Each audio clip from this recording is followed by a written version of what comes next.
Hey guys, so si Mark ito ulit at ngayon ay first day ng ating pagtatayo ng greenhouse. Actual na construction ito. So ang ginawa namin kanina ay nilatag namin yung mga bakal at nag-start na kami na magputol. So papakita ko sa inyo yung clips, no. Dun sa size nung size ng area na itatayo.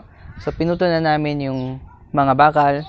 May kasama kami na gumagawa. So meron kaming hinire na mas professional sa welding, sa pagtatayo ng mga sa construction, sa all around construction. So, siya yung nag-a-assist sa amin, kaya medyo malayo lang yung recording natin, no.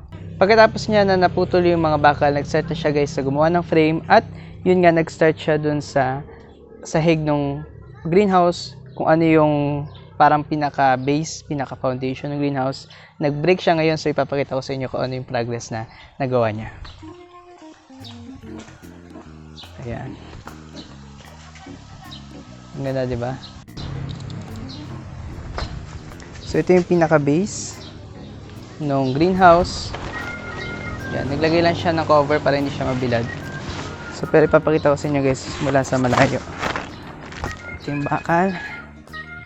So, ito yung pinaka-foundation ng greenhouse. So, nag-iwan kami ng space dito para may makadaan. Pero dito yung parang pinaka-gitna, pinaka-pasukan ng tao. Yan. Tapos sa either side at dun sa likod, dun yung magiging shelves. So, hindi level yung sahig namin, guys. Kita ninyo. Kaya naglagay si kuya ng support na pako. So, ito yung poste. Sa dulo na poste, guys, dun magkakaroon ng arko. Kukonect dun sa kabila. So, medyo mataas siya. Ang height na goal namin ay 8 feet. So, ngayon, guys, hintayin na lang natin yung mga susunod na progress ng project na to. Okay, so next update na. At dito na tayo. So, ayan na. Nakatayo na sila. So, ganito na yung standard na height niya, guys. Yung 5 feet, gaya na nasa plano. Ito yung height ko. So, ang mangyayari is, magkakaroon siya ng arko sa taas. Tapos yun, may mas mataas na support para hindi naman ako mauntog. Okay? Pero ito, ang ginawa ni kuya, nilagay niya yung frame muna sa taas, tapos yung frame sa gitna. So ito guys, puputulin para may way para sa pintuan para makapasok. Okay, tapos doon magkakaroon ng arko sa taas. Pero ganito yung tsura niya na welding. So magkakaroon pa guys ng dalawang poste dito sa gitna. Tapos magkakaroon niya ng pintuan. So magkakaroon tayo ng update ulit guys kapag nagkaroon pa ng progress ito. Marami pa tayong materials na lalagyan pa natin ng greenhouse plastic. So ikakabit pa natin yun guys. Kailangan pa natin ikabit yung ibang mga parts. So ipapakita ko sa inyo yun kapag ginagawa na namin. Okay guys, so quick update lang ulit sa ating greenhouse. Medyo matagal bago ako nakapaggawa ng bagong update. Pero ito na siya ngayon. Ayan, di ba? Okay, so lumapit tayo para makita natin ng maayos. So ito na siya guys.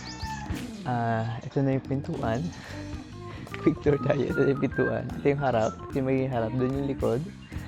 So, buksan natin. Switch natin yung camera para makita nyo ng maayos. Okay, so ito na yung ating shelf dito. So yan. Payu. Tapos papunta ulit dito. Tapos ito yung hallway. Ito yung magiging pinakadaanan. So, kita nyo naman guys. 2 feet to eh. Maluwag siya. So, kasya. Makakasamba pa ako dito sa gitna. So, dito naman yung bubong. Ko siya. Tapos dito sa dulo, ito yung bintana. Hindi na kami makagawa ng pintuan doon kasi mataas nga yun. So, ginawa na lang namin yung bintana. Tapos dito guys, yung ating angle bar na sabitan. May sabitan din dito. So, parang kukulangin yung mga sabitan na yan. Hindi ko alam kung saan magdadagdag kasi baka maharangan nun yung araw. So, ang additional pala natin guys na hindi consider the first time around ay ito. Itong hinges, tapos angle bar. Sa unang estimate ko, wala pang angle bar. Plywood. So, yun. Inuna ko kasi estimate yung frame, pero magkakaroon din ng plywood para dito. Nag-decide ako guys na gawin itong flat all around. Pantay lahat. Walang shelving. So, pansin niyo hindi siya rack by rack. Gusto ko kasi even yung sunlight sa lahat. Diyan lang yung plants. Isang level lang sila. Para magawa yung kompleto yung shelving ay sa 6 foot by 11 foot na greenhouse, ang angle bar na ginamit namin ay dalawa angle bar na 20 feet. Tapos iniisip ko dito guys ay maglalagay tayo dito ng mga Haworthia, tapos dito yung mga Echeveria, dito yung mga Graptos, sedum, nakasabit yung mga sedum, mga string plants natin. Dito, cactus siguro. Basta, pupunuin natin yan guys. So, napaka-luwag niya. Pero feeling ko guys na mapupuno din natin ito kagad. Kasi, mabilis lang nang bumili ng halaman. So, ang gagawin ko guys, dahil meron tayong greenhouse, magpapropagate tayo ng marami in the coming videos. At, ganun din, mag-start na tayo na mag-sell ng halaman. Hindi kasi ako masyado nagsisell dahil yung quality ng halaman ko ay laging bugbog. Kaya ayoko ibenta, nahihiya ako. Pero ngayon na meron na tayong protected area, mas maganda na siguro na makapag-sell tayo. Ganun din, makapag-import tayo ng mga succulents kasi protected na yung space natin. Kaya na natin maglagay ng mas mamahalin na mga varieties. Before kasi ayokong bumili sana ng maraming mga mamahaling varieties kasi wala pa tayong protected space, wala pa tayong greenhouse. So ngayon na meron na tayo, pwede na tayong bumili. So ipapakita ko sa inyo guys yung next update natin kapag tapos na to siguro. Okay guys, so ngayon tapos na siya. Medyo kinulang tayo ng pagbibideo pero gabi kasi kami nagkabit ng plastic. Pero ayan siya, diba? Okay, so ipapakita ko lang sa inyo guys kung paano namin kinabit, no? Saan kami nag-start. Okay, so dito tayo sa may front. Ito yung pintuan niya, ayan. Tapos, dito kami nag-start magkabit sa baba. So, doon sa corner na yon hanggang dito, medyo biting kasi yung size. So, hanggang dyan lang yung width niya. Tapos, kinabit namin yung clamp. Tapos, kinover namin pataas. Ayan, paikot hanggang dun sa kabila. Tapos, dinugtong namin itong kasunod na plastic. Itong plastic na to ay seamless hanggang dito sa harap. Ito nyo dyan guys, seamless yan.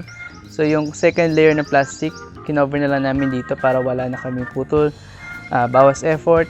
Pero dito guys, hindi na yan kadugtong, separate na plastic ulit yan. So paikot ko nun. So yung taas nun, paikot hanggang dun sa gilid, pababa. Okay, so pasok tayo sa loob. Yan. So dito kinabit na rin ni Kuya yung plywood. Naisip ko guys na maganda gumamit ng plywood dahil mas malinis siya tignan kaysa dun sa ating nakaraan na chicken wire na mukhang bahay ng manok yung greenhouse nung nakaraan, yung shelf ko nung nakaraan. So ngayon plywood na lang. Tapos dito, kita ninyo, kinabit ko na yung shade net. So meron akong time lapse na ginawa yon guys. Nag-start ako dun sa kanto, sa mga corner muna ng bawat gilid ng shade net. Tapos saka ako kinabit yung mga nandyan sa gitna. So, ang ginamit ko lang dyan guys na pangkabit ay yung ating straw. Kasi nga, hindi na ako bubili ng cable tie, hindi na ako nakabili ng cable tie, nalimutan ko. So, yung straw na lang ang pinangkabit ko kasi may straw naman kami. Pero kita nyo guys na hanggang ilalim, ayan o. Dyan nakakabit yung plastic. So, meron itong clamps. Ayan, kita ba? May clamps yan dun sa labas. Isinil namin yung plastic hanggang baba. Originally, ang plano namin na isil din itong likod at isil din itong pintuan. Pero sobrang init pala dito sa loob. Kaya tinanggal ko muna yung doon para makapasok yung hangin. Siguro ngayon summer naman, wala naman kami masyadong problema sa ulan. Problema ko lang talaga ay sobrang init. Kaya din kami nag-decide na ikabit yung shade net. Kasi nga, sobrang init. So ngayon guys, ang magiging issue lang siguro sa inyo na kung gagawin nyo rin yung style na ginamit namin. Kasi gumamit kami ng clamps. Kita nyo to. So ang gagawin nyo ay iilag nyo lang sila doon sa upungan o doon sa kung saan tatama siya sa pinto. Ito kasi yung pinto. So pag inilag nyo naman siya guys, pag palikod naman siya, hindi naman siya didikit sa pinto at masasara nyo naman yung pintuan nyo. So yun yung nakita ko na maganda doon sa clamps. Pero doon sa mga part na lumulundo guys, doon ako naglagay ng clamps. So ayan. Yan na yung buong process natin ng greenhouse. Sana nagustuhan nyo itong video na to. Ipapasok na namin yung mga halaman. Ayan, ito yung unang batch ko ng mga halaman nabili na bago. Since na ito yung greenhouse. So, ito yung una ko muna pinasok. Pero may iba na akong mga disabit na mga succulents dyan sa likod. Siguro sa susunod na mga video natin, dito tayo sa loob ng greenhouse gagawa kapag hindi masyadong mainit. Ngayon, medyo makulimlim lang. Kasi parang uulan sa mga susunod na araw or mamaya uulan. Pero sa mga susunod na araw siguro kapag sobrang init na, may hirap na nandito sa loob. So ngayon guys, bibigyan ko kayo ng update sa mga next videos natin kung ano pa mangyayari dito sa greenhouse natin. At ganun din guys, gusto ko mag-shoutout doon sa ating mga members na tumulong sila dahil sa kanilang tumulong sila para maitayo itong greenhouse na to. Kay Ma'am Irish Ming, kay Sir Junix Bonales, kay Marcos Ukol, at saka kay Christy Gregorio. So yun yung ating mga members currently ngayon. Kung gusto nyo guys na makatulong pa dito sa channel, sana i-click nyo yung join button dyan sa baba at makatulong para patuloy tayo magkaroon ng videos para sa lahat. So ngayon guys, kung nagustuhan nyo itong video nito, sana mag-like kayo dyan sa baba, mag-subscribe kayo dito sa channel at kita-kits na tayo ulit sa susunod. Bye-bye!